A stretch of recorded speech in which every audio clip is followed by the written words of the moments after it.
What I'd like to talk to you about today, first I want to thank Steve Ambrosini and the IGES Institute for inviting us for this opportunity to speak with you, and particularly highlight the value we see in the strategic partnerships with the IGES Institute and its membership organizations. As he said, we are responsible for responsible information sharing, and I emphasize that word intentionally. After the terrible attacks of 9/11, the Congress passed law, the Intelligence Reform and Terrorism Prevention Act, that established the Office of the Director of National Intelligence. It also established our office, and put a lot of emphasis in the last few years on things like the National Suspicious Activity Reporting Initiative and the establishment of the National Network of Fusion Centers to improve the federal to state and local law enforcement, counterterrorism, homeland security, and law enforcement information sharing. That's not what I'm going to focus on today. I want to go beyond that, but I don't want to undersell that. Program Manager Shemendra Paul is here, and we'll be talking tomorrow morning about the state and regional information sharing environment efforts that are extending on those foundational activities. The reason for the word responsible is that early on there was a big push to get more information out, and through some more recent events, what we found is that you have to be very careful who you share with, how you share, what you protect, and it's not okay to just throw it over the transom and hope it goes well. So in the mission space, you can see that we started out with counterterrorism and homeland security. That's the core driver for us. The improving the decision making, that is a really important premise of information sharing, is what I would call the paradigm shift. A lot of people probably have lived through this, from my data to our data, from ownership, which is like this, to stewardship, which is like that. It takes a shift for people to understand that the value of the information collected, whether it's paid for by the taxpayers at the federal or state level, even local and private information, the information has value and power if it's shared with others who need it and can use it. It's not any use to anybody if it's locked up in your computer or your desk drawer. Getting people to make that shift and figure out how to do responsible information sharing is a major challenge. And the way we do that is with the partnerships across all the different levels of government, and with the private sector, and with our foreign partners. So this slide gives you a sense of the scope of our responsibilities. In law, we have those 5 major communities on the left axis that we are supposed to collaborate with. But if you see the Z-axis going back into the chart, what makes it really challenging is it's not just amongst those big organizations at the federal level. It includes state government and local government and the private sector, tribal, international. The little gray bar moving across I want to highlight because it's a little hard to read probably for the back of the audience. The counterterrorism, homeland security, and weapons of mass destruction mission is what we were originally given, established in law.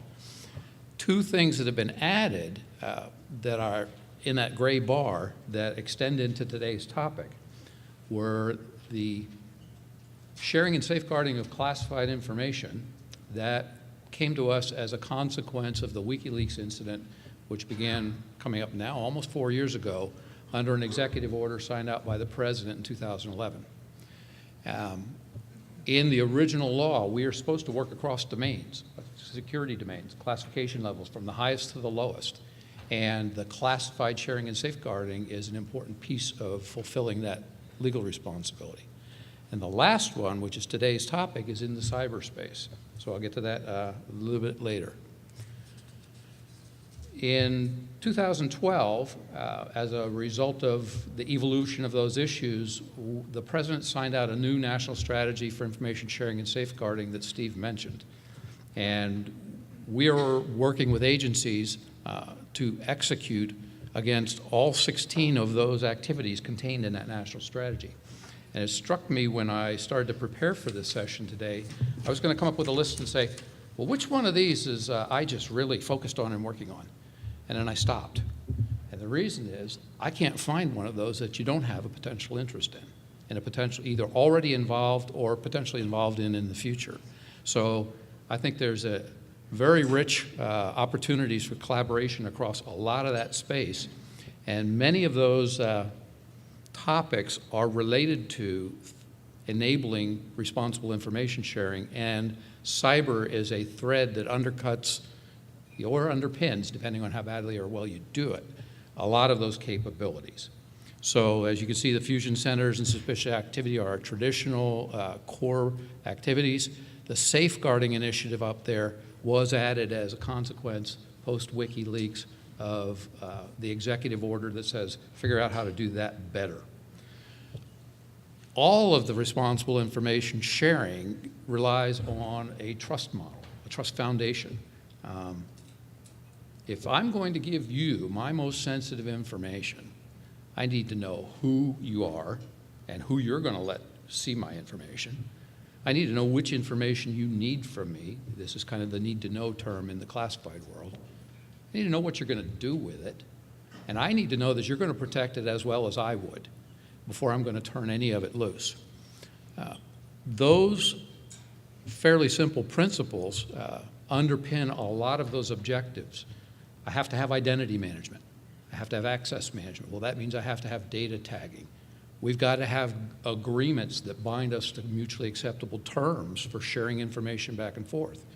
Now think about doing all of that with the complexity of all the federal agencies involved, all the programs involved, all the states, the tens of thousands of police departments across the country, and getting everybody to agreeing to those terms and conditions to be connected together, and not making it take forever for this to actually happen, because timeliness of information sharing is a key aspect of it being useful.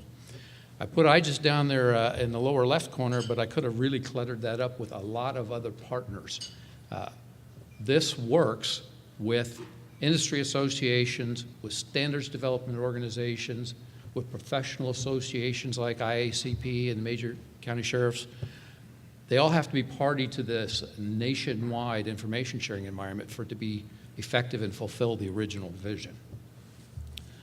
So I'd like to pivot a little to the cyber threat landscape. I haven't done one of these in years where there wasn't a poster child in the national media on the day of the event to take advantage of. Pretty major recent data breaches from major retailers I won't name, but it's pretty obvious that when the number of people impacted in the country starts getting into the hundreds of millions, this is a pretty big deal. That's all of us in this room that did any business with that organization in the time window involved. Personal impacts, private, financial, serious stuff. So it kind of comes down to the punchline. It's not a matter of if, it's just a when. It will happen to you. That's not an excuse for throwing up our hands and surrendering, but it is a good motivator for pre-planning and getting prepared to deal with it. Cyber threats cross jurisdictions. They cross international boundaries. It's just like the counterterrorism problem happening in the virtual world. Any given day, there's a very large number of people of all different types conducting those kinds of activities to do malicious things to you and us and our friends and families, and we need to deal with it. As long as we've known that problem, and as serious as it is, it still stuns me. Every year, major corporations produce these reports, the tech industry corporations, that just enumerate how many organizations, knowing this, still to this day, and tomorrow, and next year, don't act, don't prepare, don't defend until the horse is out of the barn. Basic, common things. So I'm going to come back to that theme a little later about, are you blissfully ignorant? Are you hoping bad things don't happen to you? Is that your management strategy, or are you doing something about it? Threats can come from inside and outside organizations. A lot of the lessons learned post-WikiLeaks and more recently are in that last bullet. And that's another body of evidence that I would offer people is really good compendiums on insider threats. And what I'm talking about are not the insider threats you're going to hear about later in the program, like Navy Yard, violent physical activity. I'm talking about virtual and cyber threats.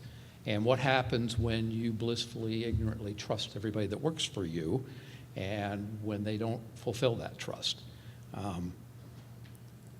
Major new initiative across the federal government to address that, and I think the case studies out of places like Carnegie Mellon are another, similar to people not protecting their systems. They don't anticipate and defend themselves from their own employees. There's an implicit trust, and all of the case studies are, I never knew good old Joe would ever do that to us. Until after it was over, he was gone, the damage was done, and bad things had happened. The one that I didn't list up there that I should have is the importance of the connection of the physical and cyber threat. And we're going to talk a little bit about the executive order that the President signed out about public-private sharing of cyber information, because across all the critical infrastructure sectors in the country, what do they have in common? Almost every one of them is completely dependent more than ever on technology and telecommunications to conduct business. The sensors on the transportation systems, on the finance industry, the enabling of technology, the chemical industry, the power industry. And what's scary when you read the stories about that is they're riding an internet that was never built to be secured, connecting industrial control systems, SCADA systems, that were never built to be secured. And you can read story after story about how vulnerable things like the power grid or transportation systems are to virtual attack that can have serious physical consequences. So we're going to talk about that a little more, because that's a really important aspect, and there is a law enforcement chain to people doing that and how law enforcement would need to be involved. One of the things that makes this really challenging is technology evolves at the rate of the market, at the speed of consumers. And so you see this continuous evolution of the web, examples more recently like cloud technology and mobile. And we had a good discussion here yesterday about, well, how does the government cope with that? Unfortunately, legal authorities, policies, case law, data standards evolve at the pace of government. That means that we are almost always behind the adoption of those technologies and managing them well. So we are playing catch up continuously of having people, our employees and their customers, demanding capabilities that we're not up to snuff on managing safely and securely. What you see at the safeguarding priorities list there is what came out, and the post-mortem from the WikiLeaks episode was some things that really needed to be tightened up across the federal sector. I would posit that that's probably true in state and local government. It's probably true in corporations as well. If you don't have control, secure configurations and processes around removal of media, how can you ever prevent unauthorized data disclosures and breaches? If you don't know who's inside your networks, how can you manage and control what they do and don't do?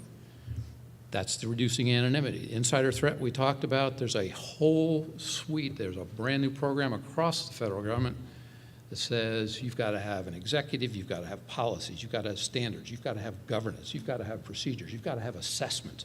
You've got to pay attention. You cannot be asleep at the switch and just let this happen to you. Access control. We're going to have a good conversation. I saw Mr. Smith here somewhere presenting on IDAM this week. Tied together with knowing who's in your network is knowing what data they should and shouldn't have access to, and enabling the access and preventing unauthorized access. And then auditing. You've got to ride across the top of that network and know what people are doing and be able to see whether they're doing what they're not supposed to be doing or not. Two additional things down there toward the tail that have really come recently to the fore. One is that the federal government has just recently adopted a priority across not just the classified systems, but the civilian agencies as well, that continuous monitoring, they're now using the term continuous diagnostics and mitigation, is really essential. Audit is one of those, I saw what he did after he did it, and I checked the logs Too late, it's over, they're gone. Continuous monitoring is much more real-time, saying, is there something going on now? Is there an attack underway? Is somebody that works for me trying to do something they're not authorized to do? And can I get earlier in the attack stream and get up closer to protecting, detecting, preventing, instead of reacting after the fact? Interestingly, I would refer people to OMB issued a memo in November, number 1403. It's called Enhancing the Security of Federal Information and Information Systems. And it establishes these information security continuous monitoring program requirements across every federal agency and, quote, external service providers hosting federal information must meet federal information security requirements for continuous monitoring. This is a new set of requirements. We've always tried to impose FISMA requirements on federal service providers. This is another set, raising the bar that continuous monitoring will affect companies that host and operate federal systems or federal information. So this is a pretty daunting list, and that very last one, the elevated privileges lesson learned, and this is not just sysadmins, but basically anybody that has high privileges that enable them to perform top-level functions to gain access to information they wouldn't necessarily need to do their jobs, pose a risk. And there's an increasing focus on policy constraints, technical tools around how you limit people with elevated privileges to doing only what they need to be able to do and only accessing the information needed to do their jobs. So it's pretty challenging, but we have a little bit of a bright spot. We've learned some things in the counterterrorism space over the last 10 years, and that's partly how PMISE has gotten involved in being invited into the cyberspace. The establishment of the National Network of Fusion Centers and the Suspicious Activity Reporting programs, the use of NEAM, the fact that there's people out there, organizations, secure network access, training programs, privacy policies. There's an installed infrastructure. There's a network across the entire country. It involves every state, the major cities, and they have a role to play between the federal government and the private sector, critical infrastructure, key resource owners and operators. The Homeland Security advisors are involved in that space on the governor's behalf already. So isn't there an opportunity to add cybersecurity as a capability? It was mentioned earlier today that they're more into the all hazards arena anyway. They're not pure play CT. So there are law enforcement aspects, there are all hazards aspects, there's public safety aspects. So the business value proposition is, can we take advantage of that capability? And so we've been doing a couple things.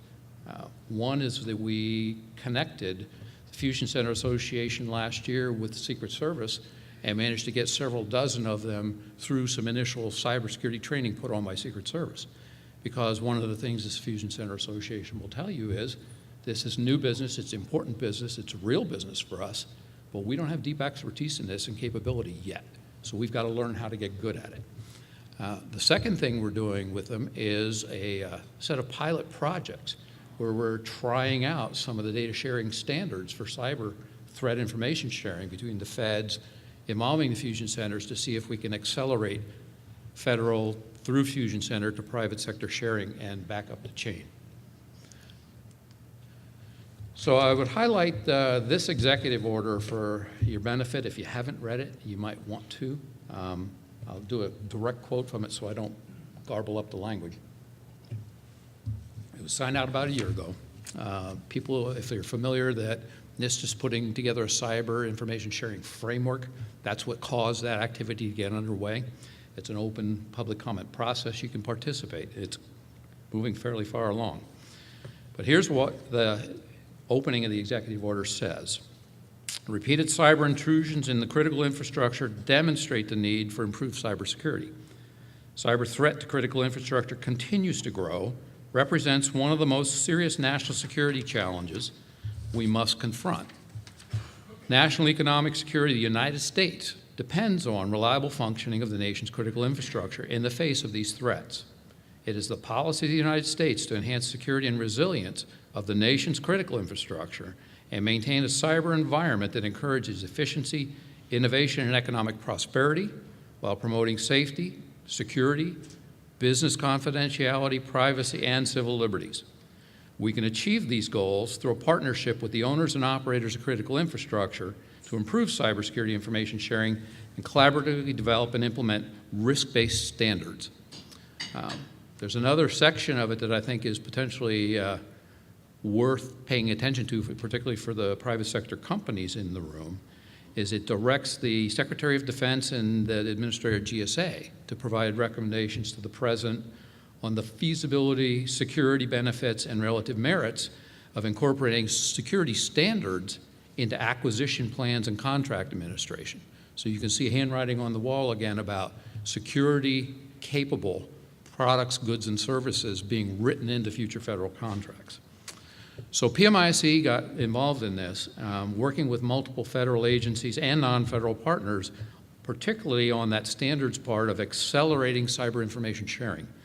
And the idea behind this is that if people are familiar with, there was an initiative underway for quite a few years now, about 5 years, the Comprehensive National Cybersecurity Initiative. One of the programs in that was related to accelerating the sharing and situational awareness between the federal cyber centers. They've done an architecture around how to do that. And so it was a good jump start to say we should be able to leverage that architecture, express those standards for things like threat information sharing and incident information sharing, raise everybody's situational awareness. If you're familiar with the Defense Industrial Base project about a year or two ago, that was a case of trying this out with cleared defense contractors. This is a much broader scope of critical infrastructure owners and operators across the country, all the feds that have cyber security related information and networking them together. And it's not, I'll call my buddy Joe, I'll go to a meeting, I'll send somebody some email. It's machine speed exchanges, automated exchanges, because this stuff happens so fast. By the time you call your buddy Joe and find him, it can be too late. So it's automating the cyber information sharing, leveraging that architecture. That's just one of the components of this executive order. There's training components, acquisition, some of these other things. What's happened with it is, I'm not going to read every one of these bullets, is all of those components of the executive order have turned into follow-up activities where various programs and agencies are executing against each of those objectives in the executive order. So again, I would encourage you to focus on it. There's one down there, for instance, about purchasing from trusted sources. We've highlighted the Springboard initiative here that IGES has worked with us on as an illustration of how could you potentially do that as a best practice. So how are we going to go about all this? That's a lot to do. Nobody's getting huge budget increases. This is a bunch of work coming on top of everything we're already doing. One of the ways we think we can do this is by enhancing the consistency, the compatibility, the standards. We took a look at the standards that were out there for cyber information sharing, and like standards efforts often turn out, we found a whole lot of them. The problem was not that we didn't have any. The problem is we have too many and more growing all the time. How do you actually get them to converge, consolidate, normalize? There's efforts underway at DHS with a format called Structured Threat Information Exchange, STIX, that a variety of people are working on, supported by MITRE. There's a NEAM cyber domain that's trying to form up and get its arms around doing the NEAM-based approach to standards development. You're going to hear tomorrow from Richard Soley from the Object Management Group, who's coming at it from the industry association side with a threat modeling activity. Bottom line on all of that is those efforts need to converge. They need to get to the same kind of thing as the Suspicious Activity Reporting Initiative got to with the NEAM methodology being applied. I don't care what system you have and you run internally. That's your business. What I do need is the ability of your system to express in a standardized, ingestible way so that everybody's information can inform everybody else really fast. IGES is a member of our Standards Coordinating Council, and we see that as an avenue to bring the mission programs, the development community, the tech industry together so they can figure out how to actually solve this problem and converge on interoperable solutions. So Wrapping up on the slides. There is increased focus needed, and there is, I hope you got the sense from all these thou shouts from on high, in the federal government at least, several things I think you could consider doing. In the first case, it's this basic good hygiene. Do you know what your assets are? Are you taking care of protecting the most important things? And when I say assets, hardware and software and data. Do you actually have a good handle on what they are and what's valuable to you? Do you know what the risks are to them? Do you have good practices? Do you patch? Do you change default configurations? Simple, basic things. Do you do it for your own organizations? Do you do it for your customers? So that this is my analog is when you leave for work in the morning, I bet you don't leave your front door open, and I bet you don't leave your car running and walk away from it unlocked. Well, don't treat your computer systems and your information that way either. Good basic practices. Second part, in a variety of these activities around identity, around cyber threat information, listed in kind of the middle of the slide there, the stuff around the executive orders and the public comment processes, I really encourage you to participate because they are open. They are opportunities for you to influence federal policy, to influence requirements, and frankly, I think for those people that want to be kind of on the leading edge, it's a way to get intelligence early and competitive advantage to be in the leading component of the industry rather than the following. And then finally at the end, I think you're going to see an increasing raising of the bar of requirements on you to incorporate those capabilities, those security and assurance capabilities into the products that you offer. At least for the federal customers, that's going to be expected to be kind of an acquisition price of entry. And with that, I'd be happy to take any questions.